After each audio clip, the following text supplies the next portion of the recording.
If you're trying to play Lost Life, it's important to understand what kind of game it is before you start. Lost Life is a psychological horror game focused on dark themes, decision-making, and atmosphere rather than traditional gameplay. It's not a casual game and is intended for mature audiences only. To play it, first make sure you're downloading it from a trusted source.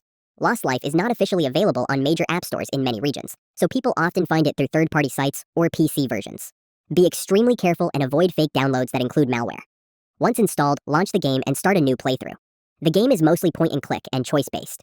You interact with objects, move between rooms, and make dialogue or action choices that affect what happens next. There is no traditional combat or leveling system. Progression comes from exploration and decisions. Pay attention to small details, visual cues, and sound effects, because they often hint at what to do next. Your choices matter. Some actions unlock new scenes, while others lead to endings or consequences that stop progression. If you get stuck, retracing steps or restarting with different choices is often required. Because of the disturbing themes, it's recommended to adjust volume, play in short sessions, and stop if the content becomes uncomfortable. Quick recap. Download safely. Understand it's a psychological horror game. Explore carefully. Make thoughtful choices, and expect multiple outcomes. Like and subscribe if I helped you.